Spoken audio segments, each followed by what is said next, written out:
আমরা মায়ের কাছে গেছিলাম, বড় মার কাছে এসছি দিদির বাড়ি ব্যান্ডেলে। তো দিদির বাড়ি এসছি, দিদি দিদি এই বল, এই যে তোদের বাড়ি আসলাম বাবা, কত বছর পর এই যে আমরা তিনজন চলে এসছি।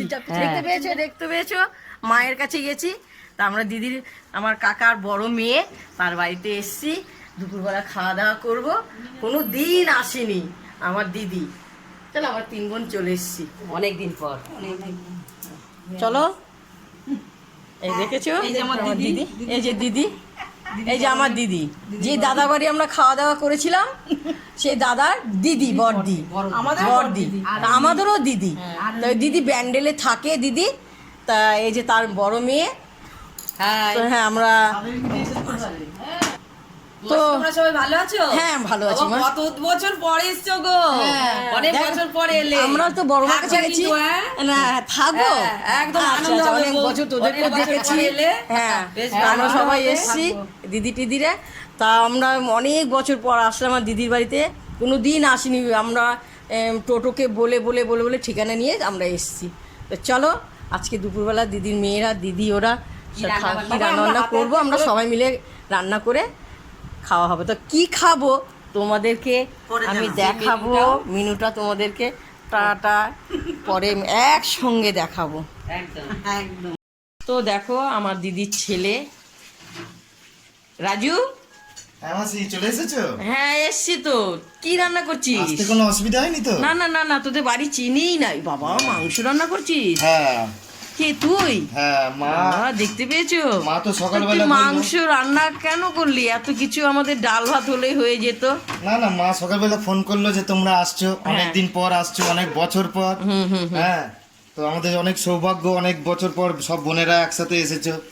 তোরা হ্যাঁ আমরাও তাই ভেবেছি যে বড় মার কাছে গেছি, যে একটু ব্যান্ডেলে দিদির বাড়িতে যাই। আচ্ছা আচ্ছা আচ্ছা। তা তুই খবর যাক, ঘুরে পেয়েছিস? খুব ভালো লাগলো তো। হ্যাঁ, তো এত রান্না করতে না, গেলি না, কেন? মা আরো ফোন কি করলো, আমি হচ্ছে? কাজ থেকে তো দেখ, তাই শুধু মাংস হবে? না না, মাংস না, অনেক কিছু হচ্ছে। তাই? হ্যাঁ, আমি এসে রান্না করলাম। এই দেখো ও বাবা, এই তো খুব সুন্দর প্রিয় মাছ, চুনো হ্যাঁ। মাছ। চুনো মাছ হয়েছে।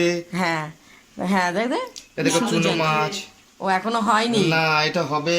আচ্ছা, এখন আচ্ছা। চিকেনটা হবে, তারপরে এই যে লাউ দিয়ে চুনো মাছটা তৈরি হবে, চিংড়ি মাছ আছে, বাবা আলু ডাটা দিয়ে পোস্ত। আচ্ছা, তাহলে খাওয়ার সময় হ্যাঁ। তুমি বাবা রান্না করে দিয়েছিস তো?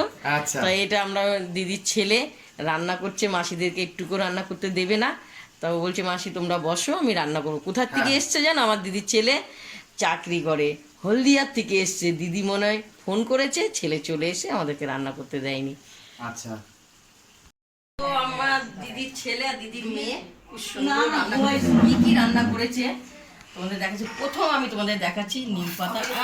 কি দারুণ মুখটা দেখ, হ্যাঁ কি দারুণ নিম পাতা, দেখতে পেয়েছো? তো চাটনি, আর এটা যে এইটা যে ছোট ছোট মাছ, চুনো মাছের মাথা দিয়ে আলু দিয়ে ভাজা করেছে, পাঁপড়, এই যে মিষ্টি, মাংস কষা কষা, দেখেছো কালারখানা দেখতে পেয়েছো? অপূর্ব। তো এটা পোস্ত দিয়ে, আলু দিয়ে, সজনার ডাঁটা দিয়ে করা হয়েছে, খুব সুন্দর। তো এটা লাউ চিংড়ি, চিংড়ি মাছটা তোমাদেরকে আমি দেখাচ্ছি, খুব সুন্দর সুন্দর চিংড়ি। তো এটা চুনো মাছ, গঙ্গার চিংড়ি, ডাল, গঙ্গার। হ্যাঁ ডাল, আর যে ভাত। দেখতে পাচ্ছ এগুলো আমার ব্যান্ডেলের দিদির বাড়িতে এসছি, কাকার মেয়ে। এগুলো সব রান্না করছে, খুব খুশি হয়েছে। তো চলো এবার আমরা খেতে বসবো। দেখো আমার দিদি, কাকার মেয়ে, হ্যাঁ বড়দি, তার মেয়ে, বড় মেয়ে, এই আমার মেয়ে ছোটদি, মেজদি, আমি। তো এবার খাও খাও খাও, খেতে থাকো খেতে থাকো। এ বাবা, এই কচু বাটা, মান কচু বাটা কখন করা হলো? এই তো এক্ষুনি আমি তাই? মাখছিলাম। বাবা এতগুলো কি করে খাবো? খেতে খেতে থাকো হবে, খেতে খাও, থাকো। খাও। নে খাওয়া দেখাও,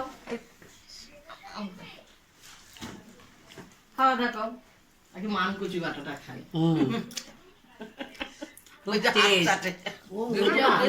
এগুলো খাবো, ওগুলো খাবো, পেট ভরে যাবে। এত সুন্দর আমার দিদির ছেলে আর মেয়ে রান্না করেছে। তোমাদের যদি ভালো লাগে তোমরা লাইক দিও, শেয়ার করো, কমেন্ট করে জানাবে। তোমাদের প্রথম থেকে লাস্ট তোমাদের দেখাবো, ছোট্ট করে দিও। টাটা। না এবার